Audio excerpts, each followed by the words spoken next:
The parliamentary bipartisan talks wants the Azimio One Kenya coalition team to return to the negotiating table and call off further demonstrations. Speaking in parliament, the team led by Tharaka MP, that is George Murugara, asked the Azimio counterparts to allow for talks to happen and to do so in good faith.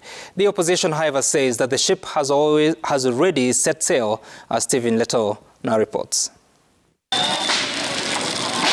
With the country having witnessed prolonged street protests over the high cost of living, the opposition-led protests have turned bloody with no less than 35 lives lost since resumption.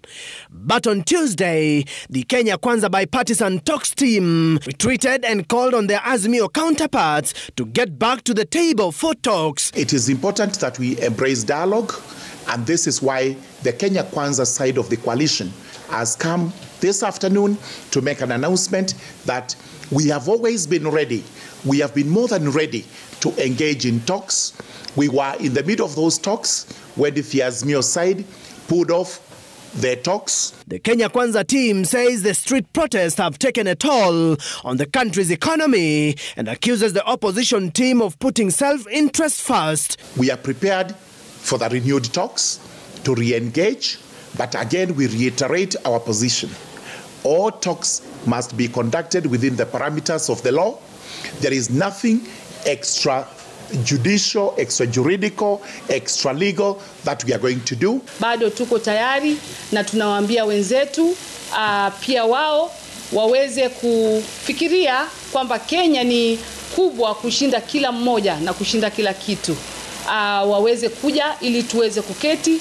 But Rarieda MP Otiende Amolo was the co-chair before the suspension of the talks, said as far as he is concerned, their team was disbanded and so there is no Azimio team to engage in the talks. The call for a bipartisan resumption is not well meant, and to even say that you are calling to restrict them to IEBC is actually to add insult to injury.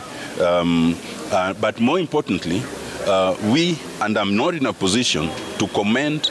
Even this comment, I am commenting in my individual capacity because my authority as the chair of the bipartisan talks was withdrawn when we were instructed to suspend and withdraw. Azimio, during their last rally at the Kamukunji grounds, called off any further talks by the bipartisan team, accusing the Kenya Kwanza side of taking instructions from their bosses, scuttling the process. The Rarieda lawmaker says they can only return to the talks table if the Azimio principals constitute another team or give the previous team a fresh mandate on the talks. And you know that even the churches have demanded that as a show of good faith, the KK side, through the president, should actually withdraw the finance bill and then we have it renegotiated.